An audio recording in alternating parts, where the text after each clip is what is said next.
Hello दोस्त। तो कल मैं आप लोगों को पढ़ा दिया था समतल दर्पण। दर्पण क्या है, समतल दर्पण क्या है, अवतल दर्पण क्या है, उत्तल दर्पण क्या है। आज हम लोग शुरू करने वाले हैं अवतल दर्पण में बराबर r/2। देखते हैं अवतल दर्पण में कैसे सिद्ध होता है। देखिए हम लोग सिद्ध करेंगे अवतल दर्पण। अवतल दर्पण में f बराबर r/2। देखिए तो इसके लिए हम लोग सबसे पहले एक अवतल दर्पण बना लेते हैं। तो ये हो गया हमारा अवतल दर्पण। ये m मान लेते हैं, इसको n मान लेते हैं।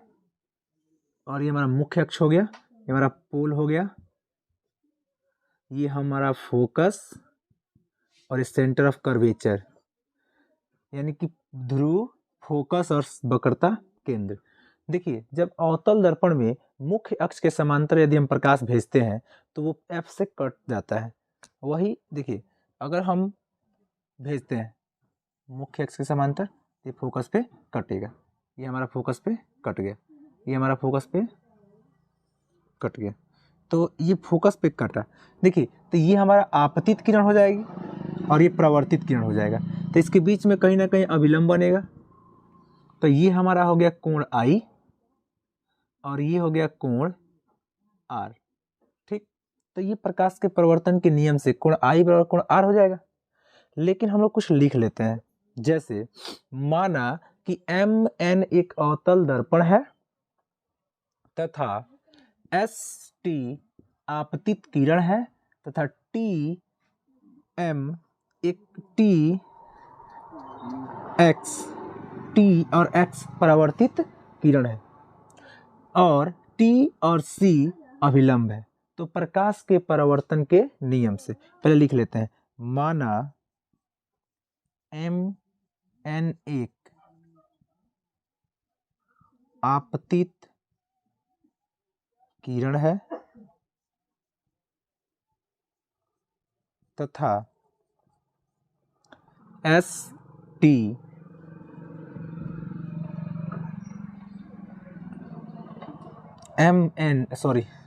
MN एक अवतल दर्पण है, अवतल दर्पण है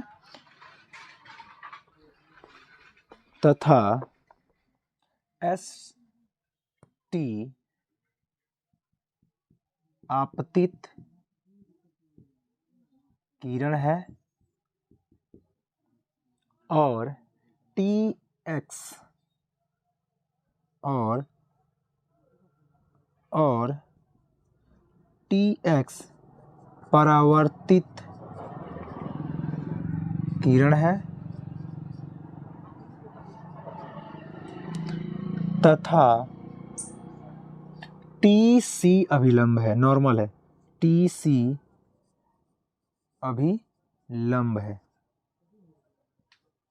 इतना हम लोग लिखेंगे पहले कि MN एक अवतल दर्पण है तथा ST आपतित किरण है, ST आपतित किरण है तथा TX परावर्तित किरण है और TC अभिलंब है। ये तो आराम से लिख सकते हैं। लिखने के बाद से हम कहेंगे प्रकाश के परावर्तन के नियम से। यहां देख लेते हैं, प्रकाश का परावर्तन के नियम से, प्रकाश के परावर्तन के नियम से कोण I बराबर कोण R, कोण I बराबर कोण R, समीकरण 1 लगा लेंगे इसको। दूसरा पहला समीकरण तो क्लियर हो गया, दूसरा हम बनाएंगे। देखिए आप ध्यान से देखिएगा, तो ये एक दोनों आपस में समांतर रेखा है, क्योंकि मुख्य अक्ष के समांतर, समांतर रेखा को जब एक तिर्यक रेखा दो समांतर रेखाओं को एक जब तिर्यक रेखा प्रतिच्छेद करता है तो ये कोण इस कोण के बराबर हो जाएंगे, यानी कि कोण I इसको हम x मान लेते हैं। तो कोण I बराबर कोण x एकांतर कोण से, 9th क्लास का थ्योरम है ये रूल्स।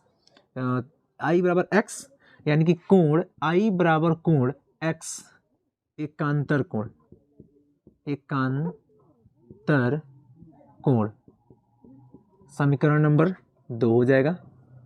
अब हम कहेंगे समीकरण 1 तथा समीकरण 2 से, समीकरण 1 तथा समीकरण 2 से। तो समीकरण 1 में I और कोण I आपस में बराबर है, तो मैं कह सकता हूं ये दोनों कट जाएगा, तो हम कह सकते हैं कोण R बराबर कोण X। देखिए अब कोण R बराबर कोण X हो गया, तो हम कह सकते हैं कि किसी भी त्रिभुज के दो कोण बराबर हो तो उनके सामने वाले दोनों भुजा भी बराबर होते हैं। तो ये कोण R के सामने भुजा CF और X के सामने TF, यानी हम कह सकते हैं CF बराबर TF कह देंगे।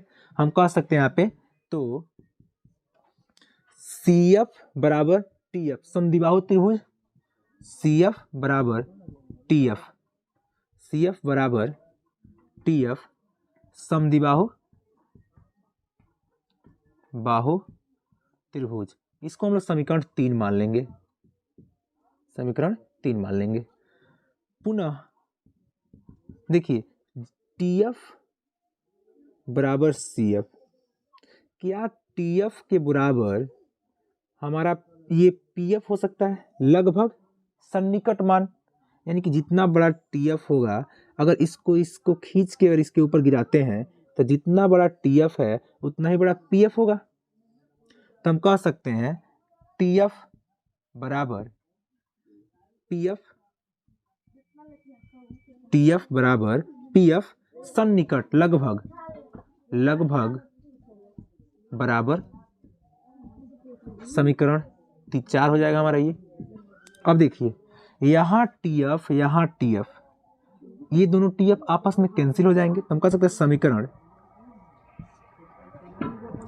3 तथा समीकरण 4 से, समीकरण 3 तथा समीकरण 4 से, तो TF और TF जब कैंसिल होगा तो हमारा CF बराबर हो जाएगा PF।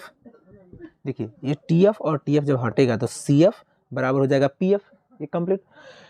हम कह सकते हैं कि CF बराबर PF, ये देखिए CF बराबर PF। तो हम जैसे आप देखिए दोनों आपस में बराबर हो गया, CF बराबर PF, तो आप याद रखिए CF बराबर PF, यानी कि ये CF हो गया और ये हमारा PF हो गया। तो आप बताइए इस दोनों को अगर हम जोड़ देते हैं CF अब प्लस PF, दोनों को जब हम जोड़ देते हैं तो हमारा CP बन जाएगा यहाँ से यहाँ तक।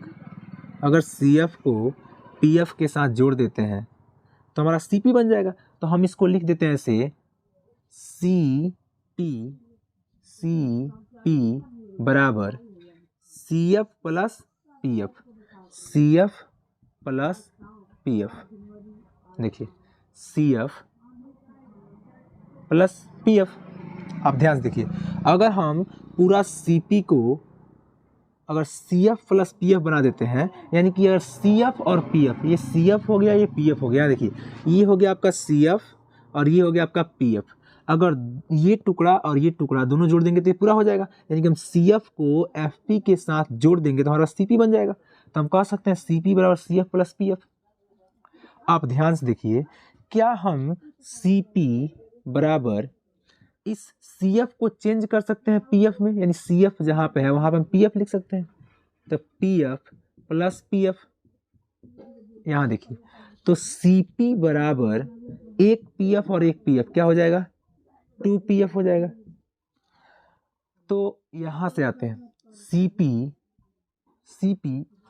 CP को हम देखिए क्या लिख सकते हैं, यहाँ देखिए CP यानी कि CP, देखिए ध्रुव से लेकर वक्रता केंद्र के बीच की दूरी को हम लोग वक्रता त्रिज्या कहते हैं, R कहते हैं। पर F के बीच के और पोल के बीच की दूरी को हम लोग फोकस दूरी कहते हैं। तो आप बताइए कि हम CP जहाँ पे है तो CP की जगह हम लोग R लिख सकते हैं, यानी कि हम कह सकते हैं जहाँ पे CP है वहाँ पे हम R लिख देंगे, वक्रता त्रिज्या होता है। फिर उसके बाद यहाँ पे 2 है तो हम 2 लिख देंगे, और PF है तो P और F की जगह हम लोग क्या लिख देंगे, F लिख देंगे। तो हम यहाँ पे लिख देते हैं F। अब ये गुणा में है तो इधर भाग में हो जाएगा, तो R/2 बराबर F, या इसी को हम लिख सकते हैं F बराबर R/2। ये हमारा प्रूफ हो गया। चलिए एक बार हम लोग रिकैप करते हैं। जैसे मान लीजिए कि अवतल दर्पण में F बराबर R/2 को सिद्ध करना है, तो हम कह सकते हैं कि इसके लिए हम M और N एक अवतल दर्पण लिया तथा S और T आपतित किरण है, T और X परावर्तित किरण है और C और T अभिलंब है। तो कोण I बराबर कोण R। देखिए वही बात मैंने लिखा कि माना MN एक अवतल दर्पण है तथा ST आपतित किरण है, STX परावर्तित किरण है तथा TC अभिलंब है। तो प्रकाश के परिवर्तन के नियम से, देखिए कोण I बराबर कोण R, यानी कि कोण I बराबर कोण R प्रकाश के परिवर्तन के नियम से समीकरण नंबर 1 हो जाएगा। और कोण I बराबर कोण X, यानी कि कोण I बराबर कोण X एकांतर कोण से समीकरण नंबर 2 हो जाएगा। समीकरण 1 और 2 को अगर हम बराबर करें या समीकरण 1 और 2 को देखें तो I और I आपस में कट जाएगा, तो कोण R बराबर कोण X हो जाएगा। तो जब कोण R और X आपस में बराबर होगा तो आप बताइए कि जब किसी त्रिभुज के दो कोण बराबर है तो कोण के सामने वाला भुजा भी बराबर होता है। ये क्लास 9 का थ्योरम है। तो R के सामने CF और X के सामने TF, ये आपस में दोनों क्या हो जाएंगे, बराबर हो जाएंगे। तो दोनों कोण आपस में बराबर हो जाएंगे तो भुजा भी बराबर होंगे, समद्विबाहु त्रिभुज। तो लगभग जितना बराबर FT है उतना ही बराबर हम लोग FP मान लेंगे। तो CF बराबर TF, तो TF बराबर FP या PF, लगभग सन्निकट बराबर होगा। तो समीकरण 3 और 4 से TF और TF कैंसिल होगा तो CF बराबर PF हो जाएगा।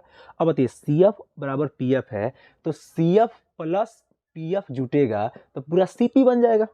अगर CF और FP जुटेगा तो हमारे पास CP बन जाएगा। तो देखिए वही हम बात किए, दोनों को जोड़ के हम CP बना दिए। CP बराबर CF प्लस PF, तो CP और CF को हम चेंज कर देंगे PF में। तो CF को जब हम चेंज करेंगे PF में, CF जगह PF लिख देंगे। अब PF CP की CP, अब PF प्लस PF, एगो PF और एगो PF, दो PF। तो यहाँ पे कह सकते हैं CP हमारा ध्रुव से वक्रता केंद्रक के बीच की दूरी को वक्रता त्रिज्या कहते हैं और P और F के बीच की दूरी को फोकस दूरी कहते हैं। तो CP बराबर हो जाएगा R और 2 का 2 और PF हमारा फोकस दूरी है तो R ये गुना में है तो भाग में हो जाएगा। F बराबर R/2 या इसको हम चेंज कर सकते हैं, F बराबर R/2 कह सकते हैं। ये प्रूफ हो जाएगा। चाहे कभी कभी आपको ये भी पूछ देता है, इसके नीचे 1 लगा देगा तो ये कह देगा F बराबर R बराबर 2F, ये भी सिद्ध हो जाएगा। वक्रता त्रिज्या फोकस दूरी की दुगुनी होती है।